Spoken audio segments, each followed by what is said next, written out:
অনেক সুন্দর আলোচনা হয়েছে এবং আমরা লিখিত প্রস্তাবগুলো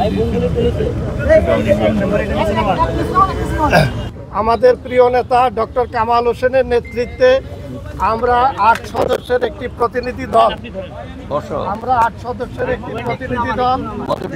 আমরা প্রধান উপদেষ্টা ডক্টর মোহাম্মদ ইউনূস তার সঙ্গে আমরা দেখা করেছি।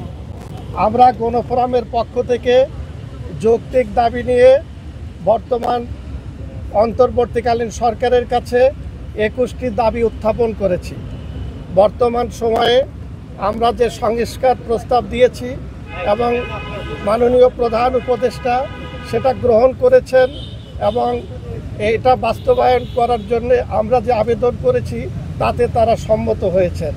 আপনারা জানেন যে গত 16 বছর বাংলাদেশে একটি স্বৈর শাসনের মাধ্যমে গণতান্ত্রিক সকল প্রতিষ্ঠানগুলো ধ্বংস হয়ে গিয়েছিল এবং সেখানে দলীয়করণের মাধ্যমে সেই প্রতিষ্ঠানগুলোর কোনো অস্তিত্ব ছিল না।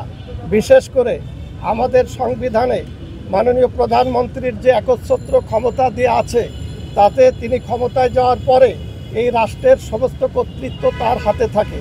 আমরা জানিয়েছি যে ক্ষমতার ভারসাম্য আনতে হবে, সেই জন্য প্রধানমন্ত্রী এবং রাষ্ট্রপতির মধ্যে ক্ষমতার ভারসাম্য এটা বজায় রাখতে হবে। পাশাপাশি যেই তত্ত্বাবধায়ক সরকারের জন্যে আমরা আন্দোলন করেছিলাম, বুকের রক্ত দিয়ে অনেকেই এই তত্ত্বাবধায়ক সরকার সংবিধানে প্রতিষ্ঠিত করেছিল, কিন্তু বিগত সময়ে শেখ হাসিনার নেতৃত্বে সরকার সেই তত্ত্বাবধায়ক সরকার বাতিল করে দেয়। আমরা দেখেছি বিগত নির্বাচনগুলো একদলীয়ভাবে কখনো রাতে ভোট করা হয়েছে, কখনো প্রশাসন দিয়ে একতরফা নির্বাচন এবং বিতর্কিত নির্বাচনের মাধ্যমে ক্ষমতায় থাকা হয়েছে। সংবিধানে জনগণকে যে মৌলিক অধিকার দেওয়া হয়েছে যে রাষ্ট্রের মালিক জনগণ এবং ভোটাধিকারের মাধ্যমে সে রাষ্ট্রীয় ক্ষমতায় যাবে, সেই অধিকারকে কেড়ে নেওয়া হয়েছিল। সেই জন্য আজকে আমরা মাননীয় প্রধান উপদেষ্টার কাছে বলেছি যে আপনি অবশ্যই এই সংবিধানে তত্ত্বাবধায়ক সরকার ব্যবস্থা পুনঃপ্রতিষ্ঠার উদ্যোগ নেবেন, কারণ আপনি কোনো দলের সমর্থনে ক্ষমতায় আসেন নাই।